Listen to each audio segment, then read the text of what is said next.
The Levitical priests and all the tribe of Levi shall have no portion or inheritance with Israel. They shall eat the Lord's food offerings as their inheritance. They shall have no inheritance among their brothers. The Lord is their inheritance, as he promised them. And this shall be the priest's due from the people, those from those offering a sacrifice, whether an ox or a sheep. They shall give to the priest the shoulder, and the 2 cheeks, and the stomach. The first fruits of your grain, of your wine, and of your oil, and the first fleece of your sheep you shall give him. For the Lord your God has chosen him out of all of your tribes to stand and minister in the name of the Lord, him and his sons for all time.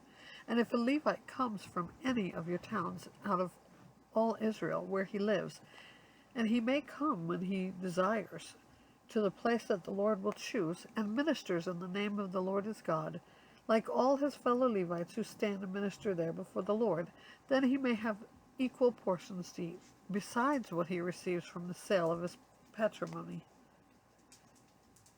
When you come into the land that the Lord your God is giving you, you shall not learn to follow the abominable practices of those nations. There shall not be found among you anyone who burns his son or daughter as an offering, anyone who practices divination or tells fortunes or interprets omens, or a sorcerer, or a charmer, or a medium, or a necromancer, or one who inquires of the dead. For whoever does these things is an abomination to the Lord, and because of these abominations the Lord your God is driving them out before you.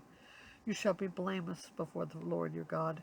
For the nations which you are about to dispossess listen to fortune tellers and to diviners. But as for you, the Lord your God has not allowed you to do this. The Lord your God will raise up for you a prophet like me from among you, among your brothers, or from your brothers.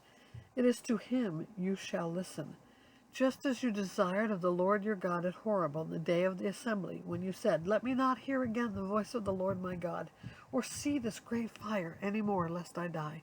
And the Lord said to me, They are right in what they have spoken. I will raise up for them a prophet like you from among their brothers, and I will put my words in his mouth, and he shall speak to them all that I command him.